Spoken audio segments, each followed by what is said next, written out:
بسم اللہ الرحمن الرحیم۔ السلام علیکم ورحمۃ اللہ۔ آج ہم لوگ ایک واقعہ فضائل اعمال میں سے آپ کے پاس لے کر حاضر ہوئے ہیں۔ اس میں جو واقعہ حضرت ابو ذر غفاری رضی اللہ تعالیٰ عنہ کا اسلام، کہ وہ کیسے اسلام لے کر آئے۔ لیکن میں نے آپ کو پہلے بھی یہ عرض کیا تھا کہ دین جو ہے وہ قربانی سے آتا ہے، اور جسے ہم دنیا کے اندر قربانی دیتے ہیں، مطلب مثال کے طور پہ ایک چھوٹی سی مثال لے لیں کہ ایک انجینئر بن رہا ہے، ایک ڈاکٹر بن رہا ہے، تو وہ جو شروع سے اپنی زندگی کے اندر محنت کر رہا ہے، اور اس کے والدین بھی محنت کر رہے ہیں، اور وہ خود جو ہے وہ روزانہ اٹھ رہا ہے اور اس کے لیے کھانا بنایا جا رہا ہے، تو ایک پوری کلیکٹیو، ایک پورے گھر کی ایک محنت ہے، تب جا کے وہ ایک اپنا ایک مقام حاصل کرتا ہے۔ تو اگر ہم دین کو دیکھیں گے تو دین اس سے کئی زیادہ محنت مانگتا ہے، دین اس سے کئی زیادہ قربانی مانگتا ہے، اور اس کا فائدہ دنیا میں بھی ہوتا ہے اور آخرت میں بھی ہوتا ہے۔ اور ضروری نہیں کہ آپ کو انجینئرنگ سے یا ڈاکٹری سے آپ کو جو ہے روزگار آپ کا لگ جائے۔ کتنے ایسے لوگ ہیں بیچارے جو اچھی ڈگری لے کے پھر رہے ہیں اور ان کو جاب نہیں ملتی۔ تو دین سے، تو دنیا سے تمہارا جو ہے کوئی وعدہ بھی نہیں ہے۔ اگر ہم دنیا حاصل کر لیں گے تو اس پہ اللہ کی طرف سے کوئی وعدہ ہے، قرآن و حدیث میں کوئی ایسی چیز آئی ہے کہ آپ چارٹرڈ اکاؤنٹنٹ بن جائیں گے تو آپ کو اتنے پیسے مل جائیں گے اور آپ کی اتنی ضروریات پوری ہو جائیں گی۔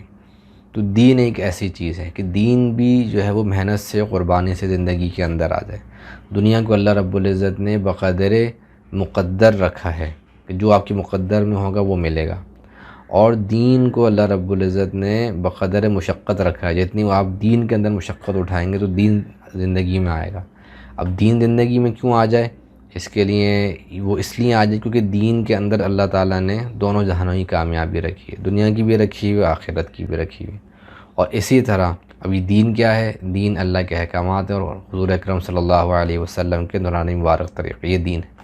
تو اس لیے حضرات صحابہ رضی اللہ تعالیٰ عنہ اجمعین کے واقعات پڑھے جاتے ہیں تاکہ ہم اپنے بچوں کو دکھائیں، ان کو پڑھائیں، ان کو سنائیں، تاکہ وہ دنیا کے ہیروں سے زیادہ جو ہے یہ جو ہمارے اصل ہیرو ہیں حضرات صحابہ اکرام رضی اللہ تعالیٰ عنہ اجمعین، ان کے یہ جو ہے وہ فالوورز بنیں۔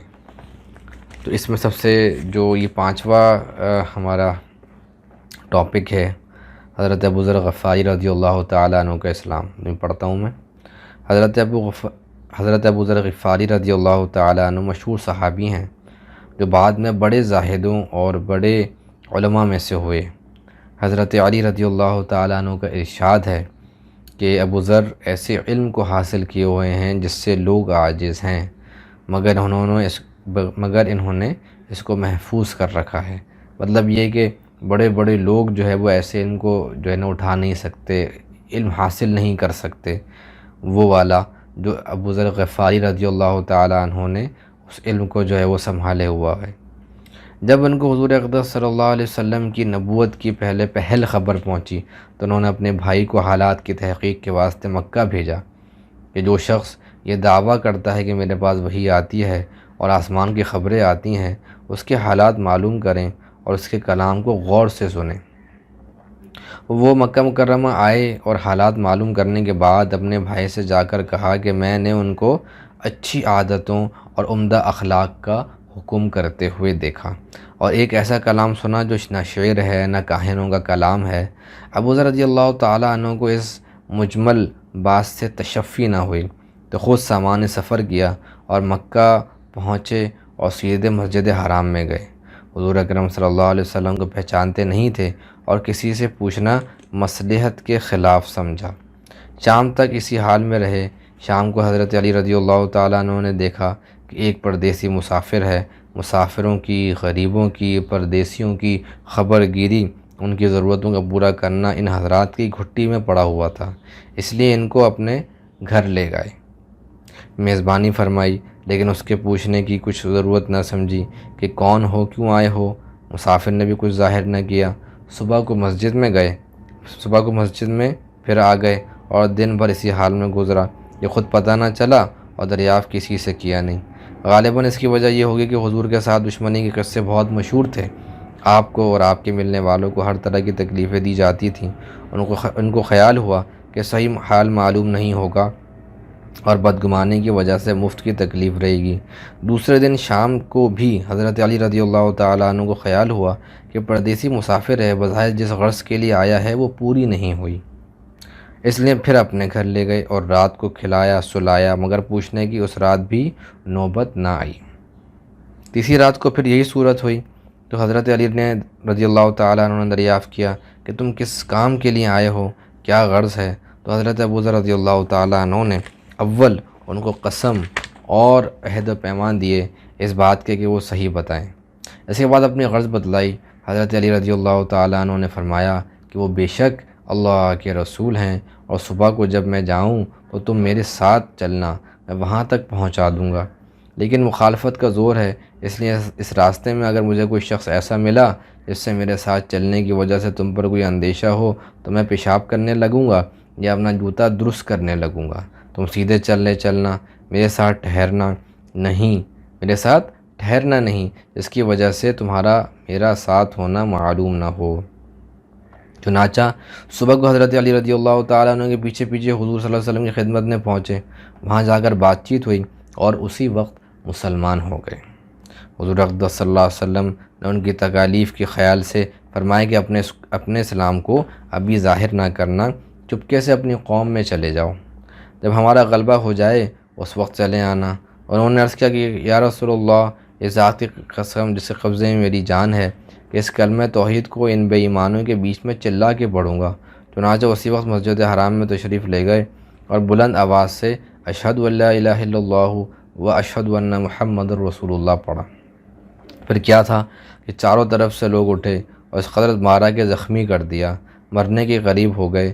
حضور کے چچا حضرت عباس رضی اللہ تعالیٰ عنہ اس وقت تک مسلمان بھی نہیں ہوئے تھے، ان کے اوپر بچانے کے لیے لیٹ گئے اور لوگوں سے کہا کہ کیا ظلم کرتے ہو، یہ شخص قبیلہ غفار کا ہے اور یہ قبیلہ ملک شام کے راستے میں پڑتا ہے، تمہاری تجارت وغیرہ سب ملک شام کے ساتھ ہے، اگر یہ مر گیا تو شام کا جانا آنا بند ہو جائے گا۔ اس پر ان لوگوں کو بھی خیال ہوا کہ ملک شام سے ساری ضرورتیں پوری ہوتی ہیں، وہاں کا راستہ بند ہو جانا مصیبت ہے، اس لیے ان کو چھوڑ دیا۔ دوسرے دن پھر اسی طرح انہوں نے جا کر آواز بلند کلمہ پڑھا اور لوگ اس کلمے کے سننے کی تاب نہ لا سکتے تھے، اس لیے ان پر ٹوٹ پڑے۔ دوسرے دن بھی حضرت عباس نے اسی طرح ان کو سمجھا کر ہٹایا کہ تمہاری تجارت کا راستہ بند ہو جائے گا۔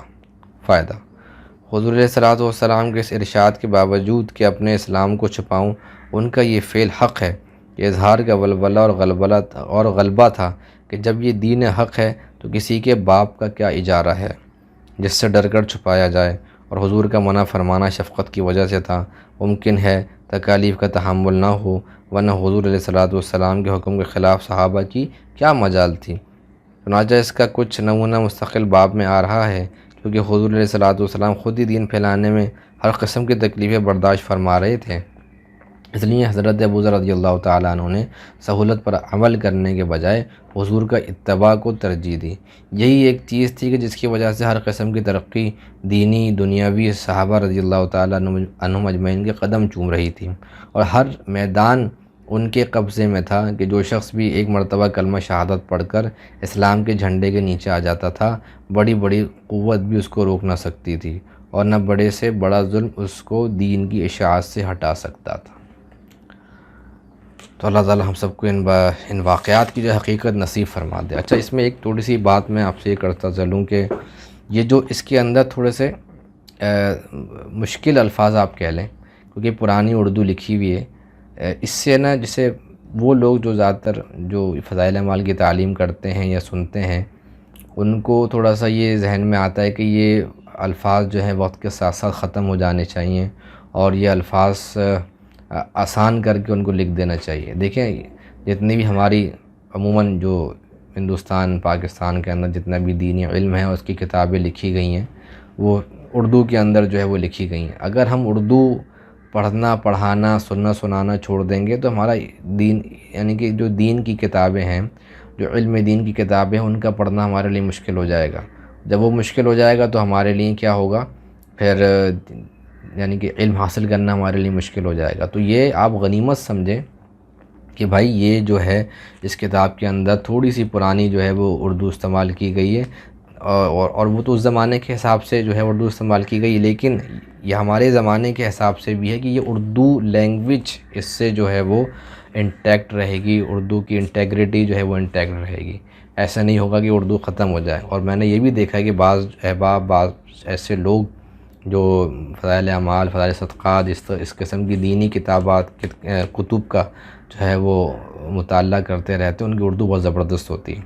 تو اگر آپ کو اردو بہتر کرنی ہے تو ضرور ان کتابوں کا مطالعہ کریں، لیکن یہ ایک سیکنڈری چیز ہے، ایک ذیلی چیز ہے، اصل تو یہ ہے کہ صحابہ کی زندگی۔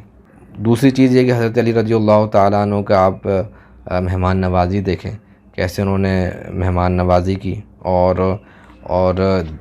پہلے نمبر پہ یہ کہ حضرت ابوذر غفاری رضی اللہ تعالیٰ عنہ کو معلوم تھا کہ یہ معاملہ میرے ساتھ ہوگا، مجھے پریشانی ہوگی، لیکن اپنے دین کو جو ہے وہ نہیں چھپایا۔